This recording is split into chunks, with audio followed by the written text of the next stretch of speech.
Trust. When I think of trust in terms of Trump, of course, it's probably trust fund, trust fund for his children.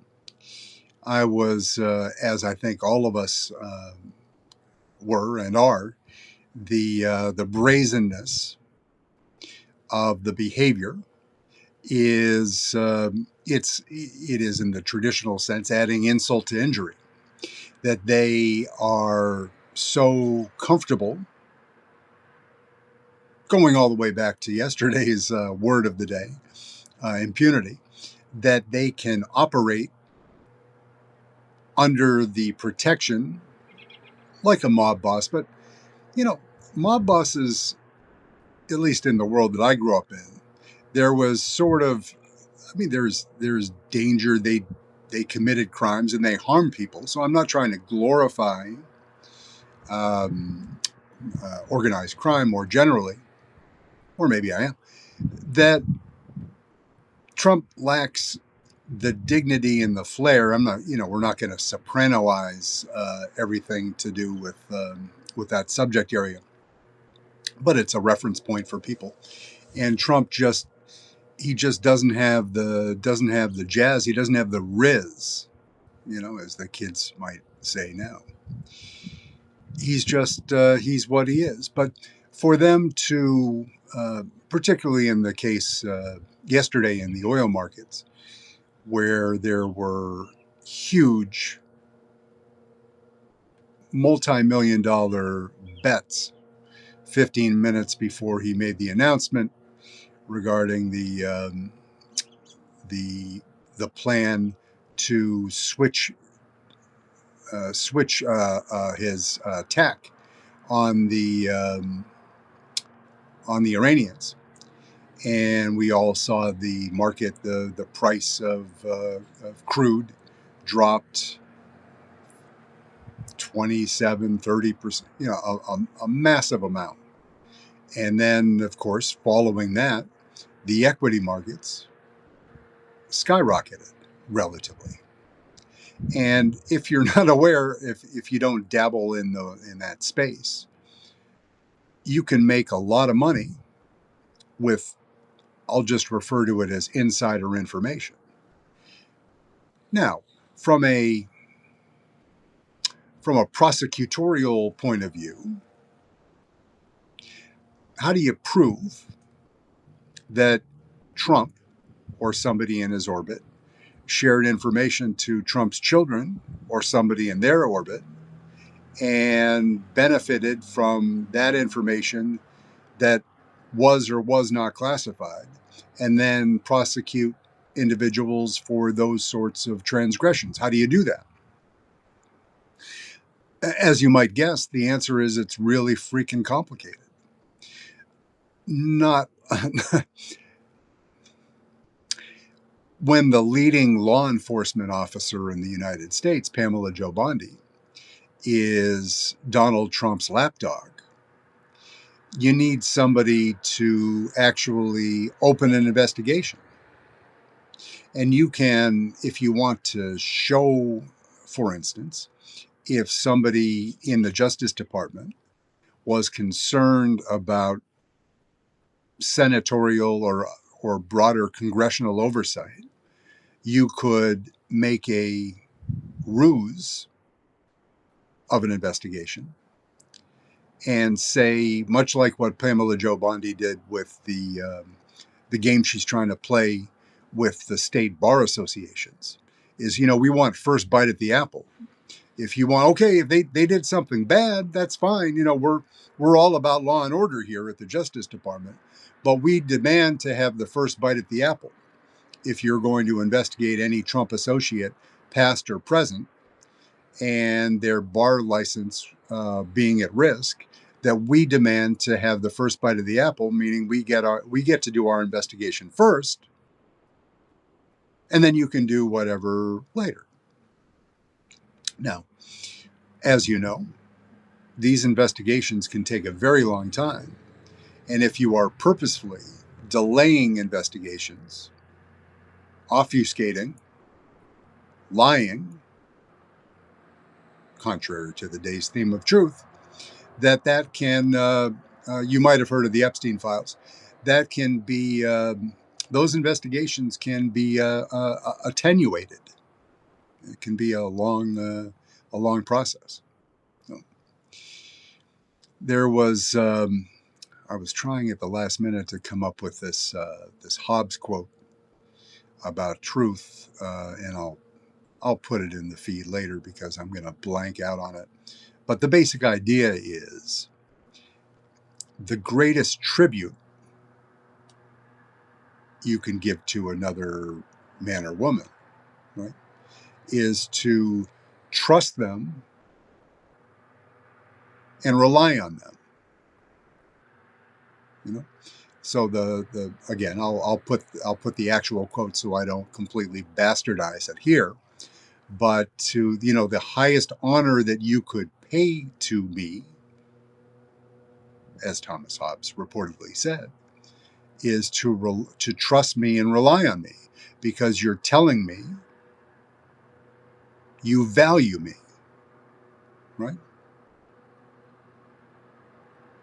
Who in their right mind would rely on Trump? Now, you can rely on people in the earlier example for corrupt purposes. You're like, this guy,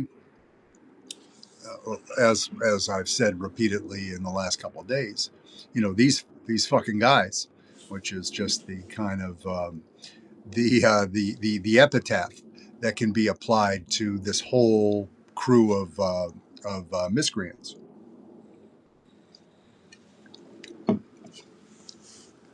But I was thinking about the sons. There's Don Jr. I don't know enough about. I mean, the beautiful and intelligent daughter, Ivanka. I don't know enough about her life business dealings. She married Jared, so congratulations.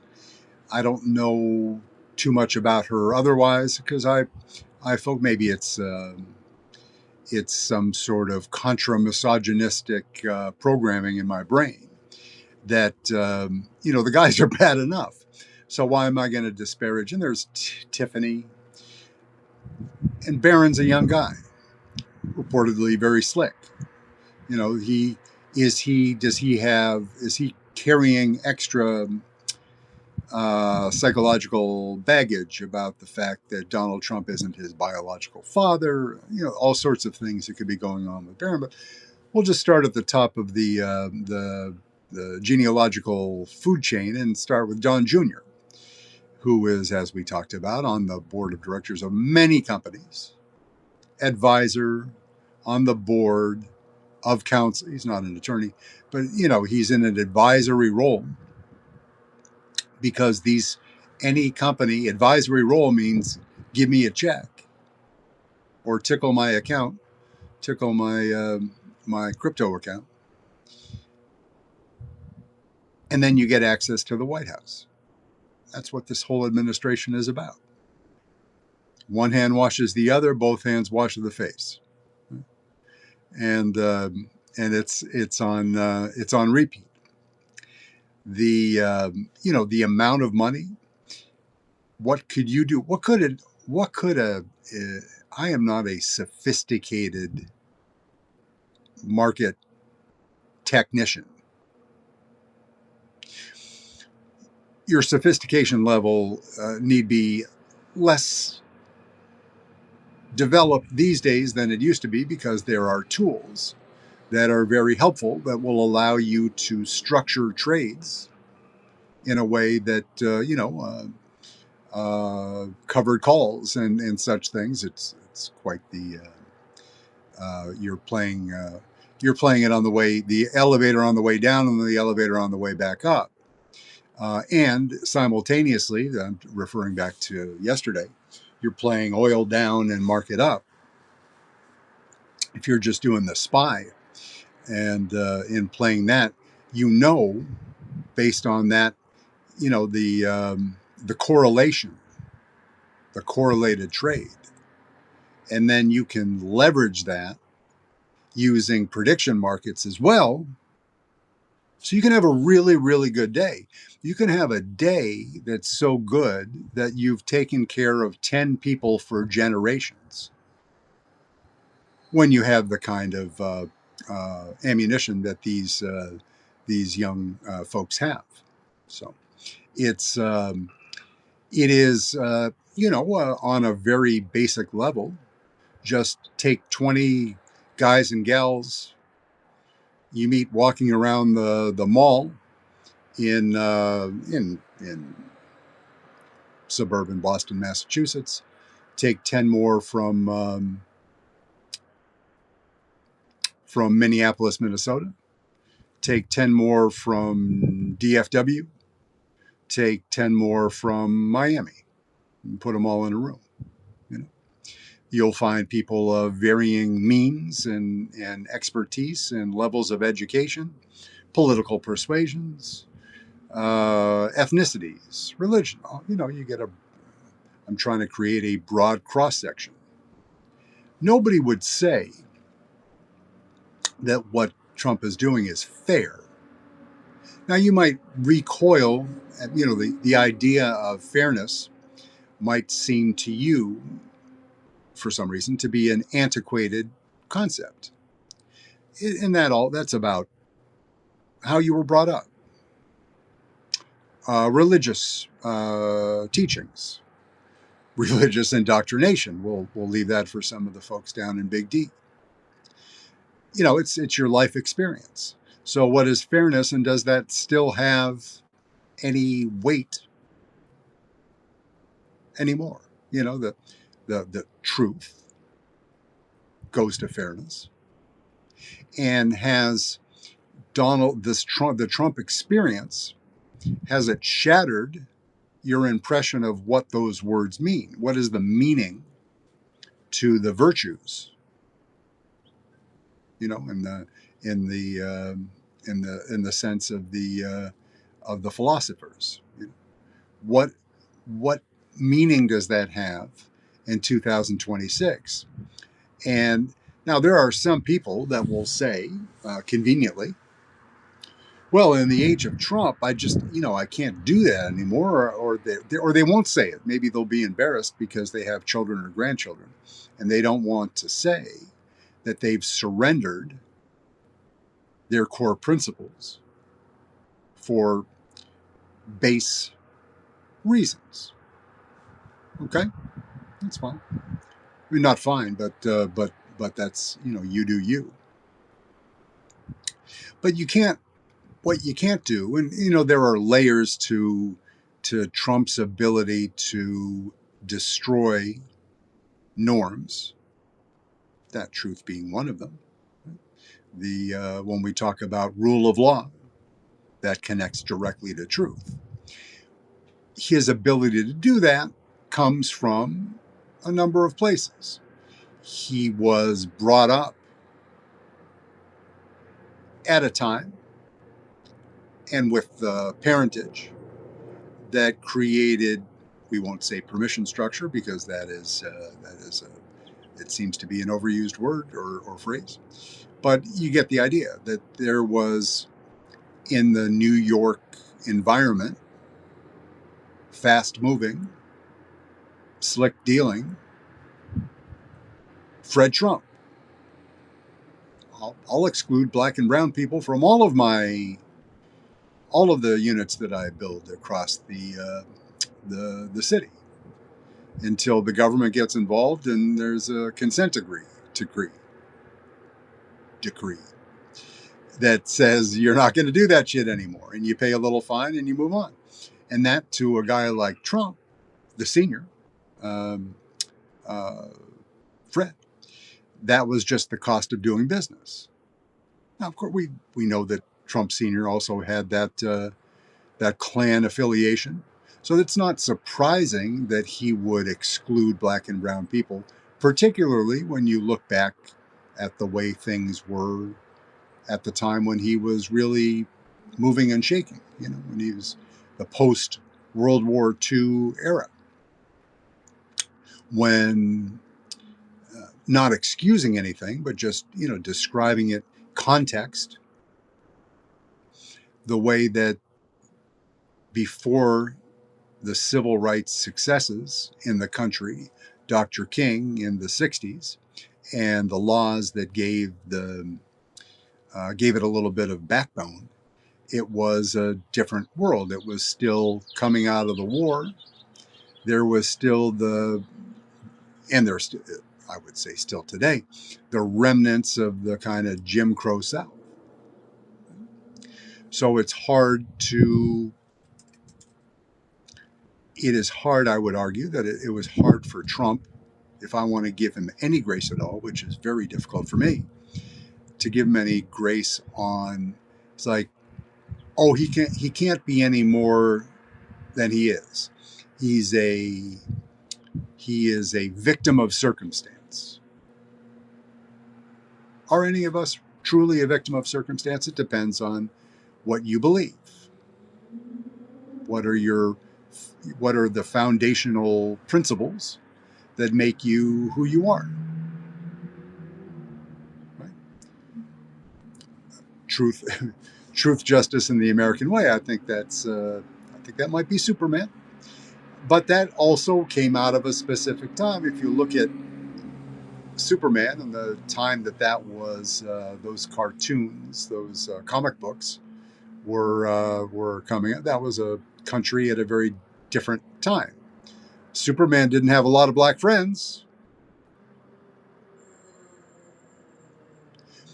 but DEI is not the only judge of a person's character in 1930, 100 years ago. It's a lot of things, just like everything in life. We're all a product. We're a product of our environment. We're a product of our church, our community, our family, our wiring, our biology, all of those things. How could all of those things align in such a way to make Donald J. Trump such a reprehensible character? He's a freaking game show host, and he has people in the Congress, particularly John Thune and Mike Johnson, laying down for him for a freaking game show host. Right? He's screaming. He's still screaming about the SAVE Act, and he'll continue to do so. And it's not an impossibility. You look around. What would it take to get Thune? I mean, it's kind of like an end of life decision in a way. I don't mean that in a violent sense. I just mean just sacrificing everything that you stood for and everything that you believed in and all that's good about the institution that you represent and the oath that you took. Are you willing to do that? Not for FDR, not for Abraham Lincoln, for a fucking game show host. Are you willing to? You're going to hang your legacy on a hook that says me and DJT. I mean, that's the thing. I guess so many of us. Truth social. People, you hear people on broadcasts, podcasts, and in the written media. Still written media, I think. Like, what do I call it? I mean, I don't want to call it Twitter. It was a tweet. X, it's whatever the F, because it's Elon, and it ain't any better than what Trump is doing on True Social. It's who is it? Tim Miller on Bulwark. I think he calls it a bleat for something. Call it whatever you want. Call it something more vulgar if you care to, because there's plenty of vulgarity there to go around. It is a hotbed of it right through right through Mr. Mueller and everything else that he's done. And it's different every day. But this episode with the Monday trading activity, look at a post that I put up at least once in my feed here, IG, and also in Substack. That was that particular post was care of Bloomberg. Now Bloomberg, people it's like, yeah, well, Michael Bloomberg is he's a Democrat, so it's not to be trusted. No, Mike Bloomberg is the consummate centrist, perhaps the best mayor that the city of New York has ever had, until Zoran Mamdani, but that's just me. You know, a tremendous leader, a tremendous businessman.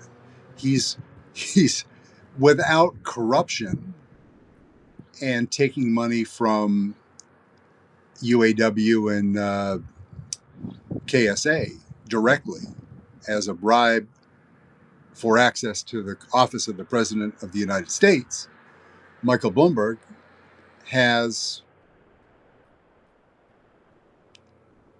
he's a member of that rare club that is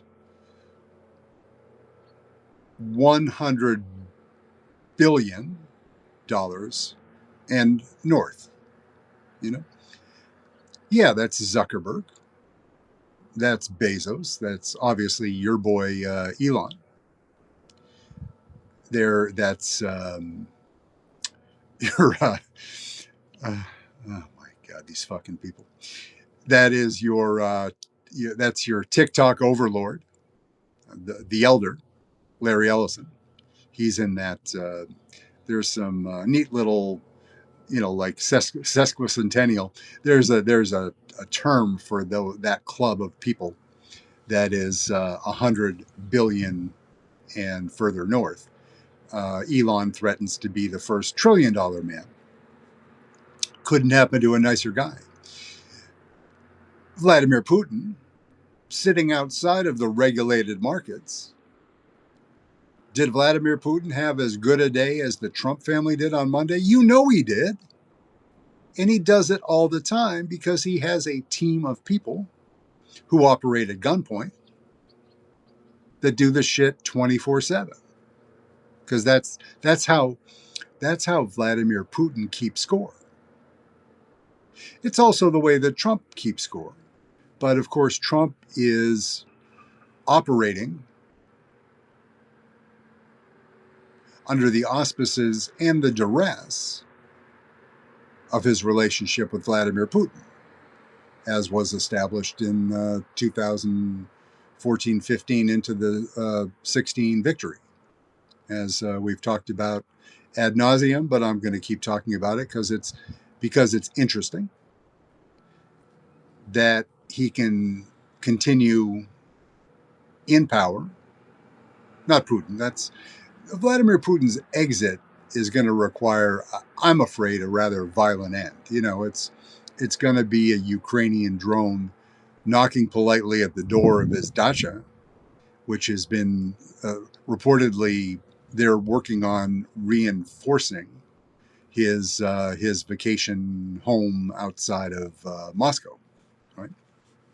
That the dacha, as you probably know, is kind of that's my country place. That's my country manor. In his case, it's more than a manor. It's, but because of the threat that, thankfully, Mr. Zelensky is bringing to the table, and the sophistication of the Ukrainian drones and missiles and spies and all the things that Zelensky's doing to counter the Russian threat,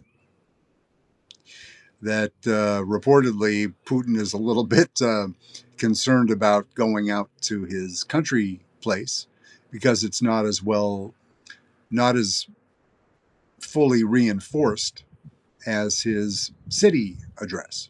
That's an actual bunker. So it's better protected than the yellow cake, than the fissionable nuclear material hiding in Iran. As I posted early not too early, this morning. This is the whatever day this is. This is the 3+ week anniversary of the Iran nuclear weapons program being unobliterated, right? Because each week that goes by, no days off for the Mossad either. But as you know, it's not easy to move around a large quantity of radioactive material, weapons grade uranium. It's not easy, but it can be done, and it can be broken into a bunch of different pieces. It, for a number of large weapons later, it needs to be reunified, kind of like Taiwan and China at some later date. But for the purposes of hiding it and preserving it against attack from the U.S., from attack from Israel, and commando missions sponsored by Israel, who Israel seems to be operating with impunity inside the borders of Iran. Do they have people on the IRGC on their payroll? Absolutely. How many? I have no idea. They don't. Bibi's not taking my calls anymore since I'm campaigning so hard for he and DJT and and Putin and others to expedite their transition to their final resting place via The Hague, right? Bolsonaro. That was my fever dream last week, is a quad, like a college dorm that has Trump, Putin, Bolsonaro, and Netanyahu together, and they have to fight over who's cooking tonight, whose job is it to cook tonight. I don't want Donald Trump anywhere around a saute pan. Maybe, let's see, of those guys, it's not Trump. Putin's real clever, so is Putin a good cook? Bibi, he's a spoiled fuck just like Trump. Bolsonaro, he's Latin, so he's got a few extra points there. Maybe he picked up some tips along the way from one of his many girlfriends or wives.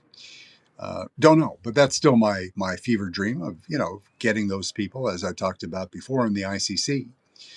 Getting them there is an almost impossible task, but at least it gives us a fantasy that has a possibility of bearing fruit down the line. A lot of things have to, a lot of events have to conspire together to make that happen. But what else are we going to do? We don't control the Supreme Court, clearly. We don't control the Senate or the House or the White House as the Democratic Party candidates, socialist or otherwise. Our power inside government is limited. So we need to, what organizations, as Trump, Project 2025, Vladimir Putin's influence conspire to further degrade every part of our government, the remaining little bits and pieces of the guardrails, right? The few remaining JAG officers, That very, it's completely hollowed out. It needs to be rebuilt. It'll take time. I understand that. And it won't be tomorrow because we don't have the votes to do it.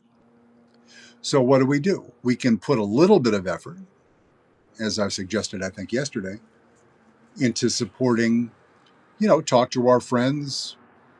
France, they've got problems on the horizon too. Germany has problems too. Ms. Merloni in Italy, yeah, she's she isn't to the right of Attila the Hun, but she's more closer to that direction than I am. It's a trend. Doesn't mean it's irreversible. It doesn't mean it's good. It doesn't mean that the consensus opinion in the world is that we want to be fascists. It means that everything goes in cycles. You know, circular arguments, widening gyre, everything. As the world turns. If you're a child of the 50s or 60s and you're either your you know my dear mother, and I'm not gender stereotyping as far as what the soaps. Every country, um, every culture has soaps of some version or another. I used to watch them when I lived in Venezuela, just for language tips, slang, expressions, and exclamations.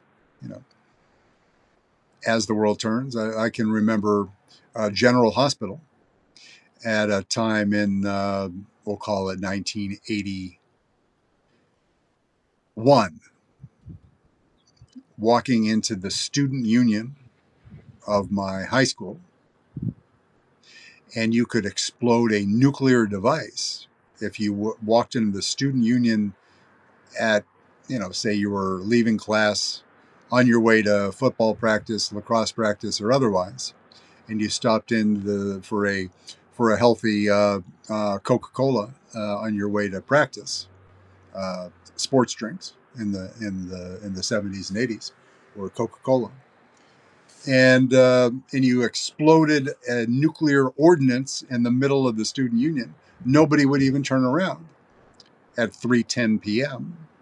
Eastern Daylight or otherwise, because General Hospital was on the TV, and that was Luke and Laura. You know, talk about going to the Wayback Machine. What do Luke and Laura have to do with truth? Very little, except the truth is that I can get well off target very quickly. I can stray. I can wander. Yeah, we'll just go back to just if you have the stomach for it and the time. Look at the report I posted from Bloomberg. If you haven't seen the news story, and you can dig a little bit deeper. If you, it's a short clip. It just kind of lays out the parameters. There are a lot. If you think the other layer of truth, even if you possess the truth and you're in Trump world, can you share the truth? We were talking last week about Hungary and Viktor Orban and the parliamentary elections that are coming up on the 12th of April, and that I'm going to be doing a little extra digging on that and sharing a little bit more. I'll have at least one more dedicated episode about that, but I'll be dipping in on it because it so much kind of highlights the challenges that we face now and will face down the line, because it's another democracy on the brink, under Putin's influence, with other bad actors from the neighborhood, and Donald Trump and J.D. Vance over the top. So it's exactly, it's a carbon, not a carbon copy, but pretty damn close. You have you're in excuse me, you're in Put yourself in the place of an actual journalist.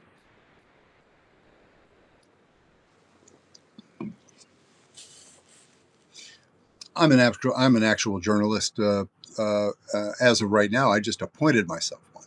But think about, you know, a someone who John Dickerson, ex of CBS before they turned into regime media. Think about a gentleman like that gets a hold of a tip from a source, puts on his journalist cap, and he researches a subject and confirms his tries to exclude his biases, confirms the tip, gets three or four more sources to confirm that information, and then only then does he feel comfortable going forth with the story. Now, Mr. Dickerson, my example in this little soliloquy, is an independent journalist. He doesn't work for he works he does the delightful and entertaining Slate Political Gabfest Weekly, I think on Thursdays, Slate Magazine, you know, worthwhile source of of progressive regime media, perhaps, but but but serious people that take fact checking seriously, etc. Then you rush forward and you say, "Aha, eureka!" or "Aha, I have a fact that is damning against a member of the excuse me, my nose is itching. Excuse me. I have a fact that is going to prove conclusively that X member of the administration is guilty of crime Y plus one, extortion, murder. I have conclusive proof that this member of the administration is guilty of this capital felony." Who do you go to? You know, that's that is the dilemma of truth, in particularly in Trump 2.0, and with the garden hose, fire hose effect of all of the purposeful flooding the zone with disinformation or with actual feces, as Trump dropped from the AI generated fighter plane, or as Trump's uh, uh, team suggests, you just constant Steve Bannon, right? Throwing shit, essentially a fire hose of shit to distract from the truth, and to make people distrust the actual truth, thus the media. Circular argument. And where do you end up? You end up post Trump with a broken system that needs to be reconstituted in a way. And how do you reestablish trust? You know, a bridge abutment cracks, you repair a bridge. You know, you take the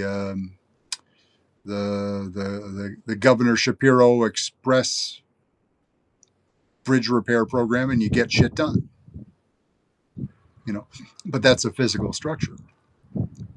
Trust itself has all sorts of other elements tied together with it. Right? I forget the quote or the philosopher, but there's that courage is the virtue upon which all others are built. You know, fine, but trust is there too, and as I've stipulated in earlier podcasts and in written contact, I'm not speaking as somebody who is beyond reproach, who has not made mistakes before in my life, as any human is entitled to do. Right? That's just that's just life. But this is a man who's making decisions about where missiles are, how close to children's schools are missiles fired, because his lack of respect or acknowledgement of the truth filters down to Pete Hegseth wasn't any better before Trump, but he ain't getting better now. You know, it's again, it's a corrosive effect. It's Putin on Trump, Project 2025 on the entire administration, which bleeds out over the John Thune in the Congress and the Supreme Court as well. So the corrosive effect means that it will slowly, what little of virtue and quality is there, will be eaten away over time, unless we do something to cleanse and restructure. Recreate the infrastructure that will allow it to grow again. The buttresses, or if you will, the bulwark that will allow us to build something better on top of it. But you need a foundation, and right now the foundation is being struck with dynamite attacks by Stephen Miller and Trump and the whole group. No, that's the truth, the truthiness, the truth social. And I guess one final point, I put something on the leader line going into the podcast feed, to the episode, where the title was simply truth, but there was another Russian proverb, which essentially means, not word for word, but trust but verify. And that kind of, it ties back, you could argue, Ronald Reagan, again, another imperfect man, arms for hostages, Admiral Poindexter, Ollie North, the whole group, a Caspar Weinberger, the whole lot. Every administration. Bill Clinton, you might have heard something. Bush the junior relied on faulty information and did some things. Bush the elder, getting better, from a, a man guided by principle and morals, and you could argue, where religion played a productive part in his life, going all the way back. It's what his dad, excuse me, his father-in-law Prescott. No, his father was Prescott Bush. His father-in-law before him was, and these are people that had deep ties to the Anglican Church. Not you could say white Christian nationalists, because the MAGA movement has warped the meaning of that. What we see now is more the ethno-fascist wing of the Christian faith. Very dangerous, very destructive. Ethno-fascists are Adolf and Benito. More Adolf than Benito, but not good guys. Trust but verify. So that was made. It was not an original quote by Ronald Reagan, but it was one that reportedly, came to him from an advisor who may have been, let's see, what was her name? Double X variety professor type. Won't get it. Trust but verify. What did that mean? That was as, Mr. Gorbachev, tear down this wall. Arms control agreements, nuclear disarmament agreements.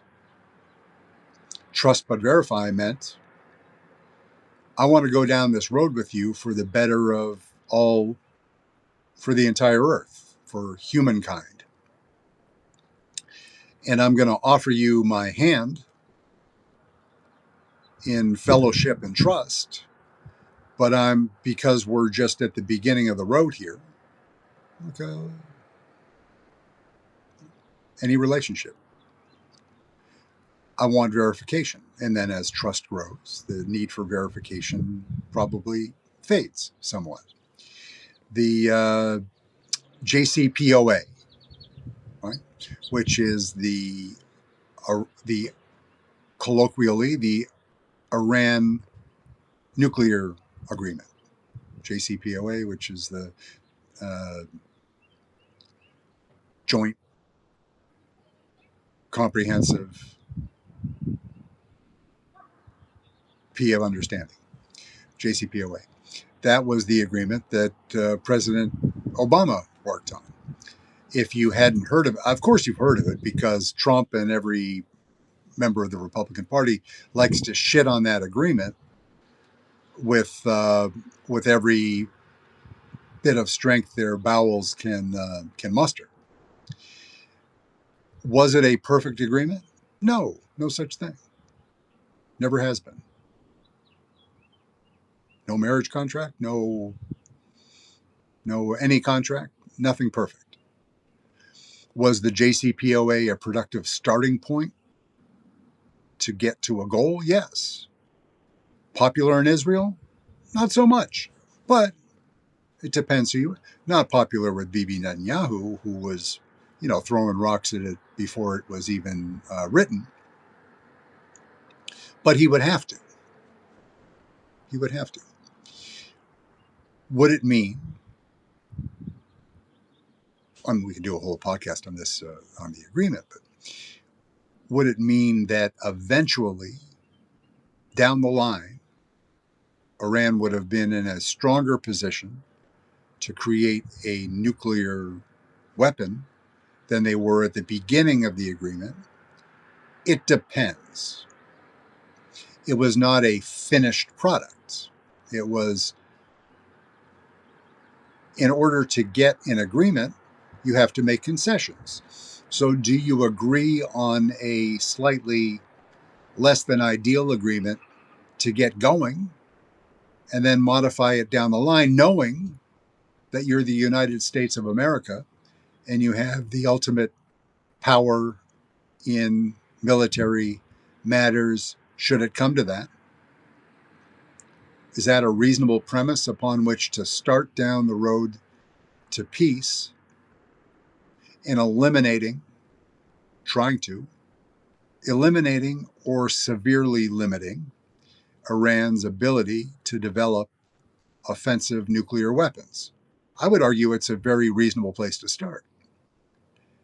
It didn't work, first and foremost, because Donald Trump turned the agreement into Charmin, or Cottonelle if you prefer, into toilet paper. Himself, he ripped up the agreement. That was it. He would not take the steps necessary. Now, cynical people, amongst those I may count myself on occasion, particularly when it comes to the truthiness of Donald J. Trump, would argue that Trump, many things that agreements that were made by either Biden or Obama wouldn't be used as framework, or certainly you're not going to give props to Biden, because that would be, you know, uh, counter characterological for Trump. He doesn't operate that way, right? Do you see Trump giving credit to the one black president in U.S. history for anything? Have you seen any evidence of his willingness to do so at any point in your life? Have you instead seen abundant evidence of his taking every chance he can to diminish Obama's achievements? That he has a grievance that Obama got the Nobel Peace Prize.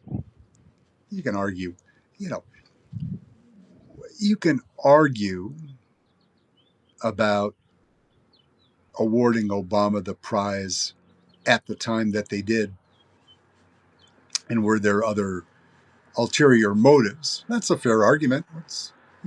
Again, used to be a free country, used to be able to argue about things like that without people getting triggered or having a grievance.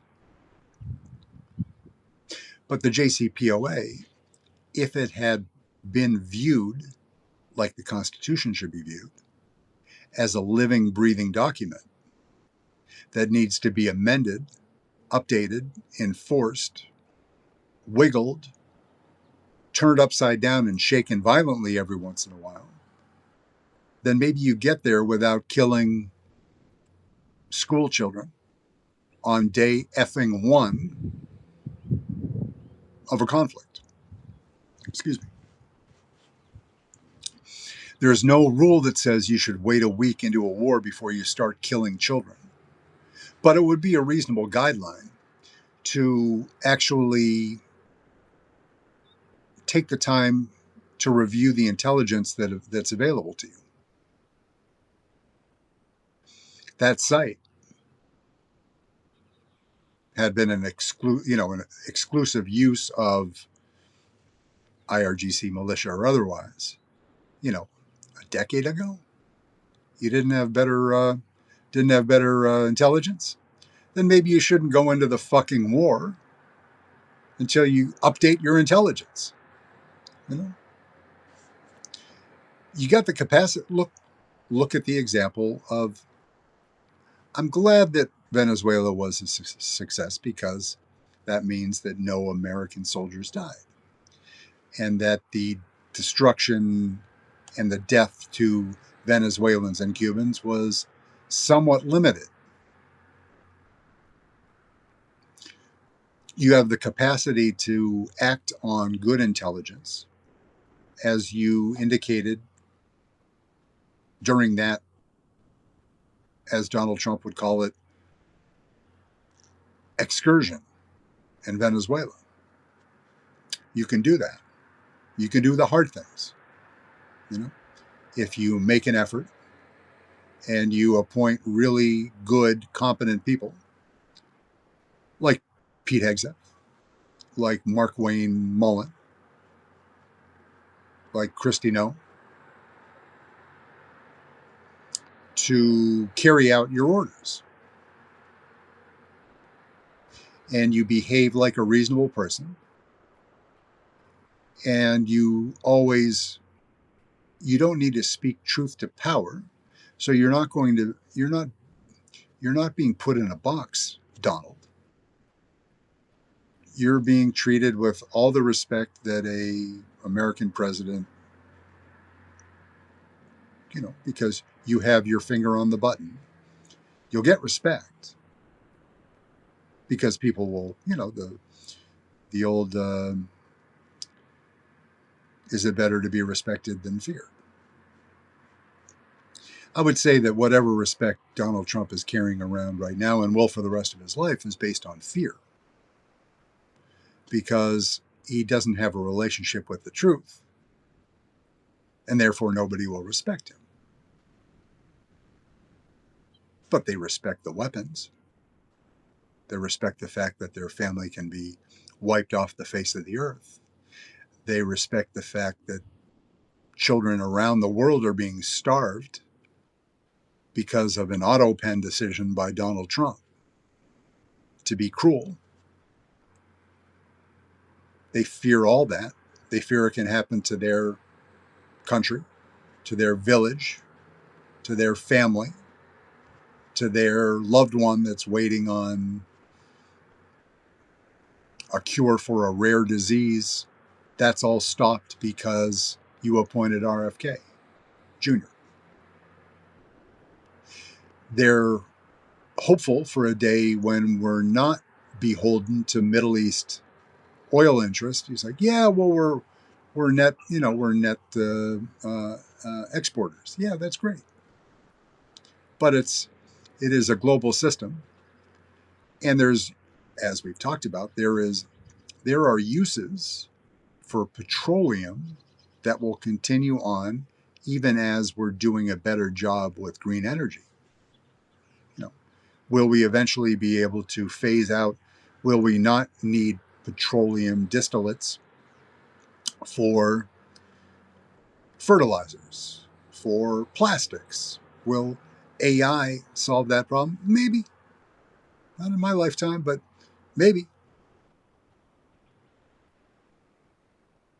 But remember, Donald, back to the truth or lack thereof, when it's green energy and the fact that you have, again, a popular theme in your administration is, kneecapping good programs. You've kneecapped green energy, wind, solar, battery, actual operations, and research to improve it and expand it. You've kneecapped that because your friends at the oil majors, who you just handed a huge payday, as you did for Vladimir Putin, and for Iran, the new supreme leader just got a lot wealthier thanks to you. You're reducing sanctions, and Iranians can also play the futures market, not just your kids. So, yeah, truth would be helpful. Try it out. You might even like it. Yeah. Pleasure. I'm going to do because it's really bright and the sun is kind of chasing around I was going to say around my backside, but behind me. So I may get uncomfortably close to the camera to shut it off. I'll wish you all an absolutely beautiful day. Truth. Trust but verify. It's is an academic consideration now. JCPOA. Could we have worked it out where fewer people die? Yes. Would that be to the satisfaction of Benjamin Netanyahu and a large proportion of the Israeli government? I don't know. But you can rate that in your own little AI model and see which part of that means that more American soldiers should die in conflict. Yeah. Thank you, and enjoy your day. I'm going to do that and maybe even look at the sun for a few minutes just to remember what it feels like. Enjoy your day. Thank you very much.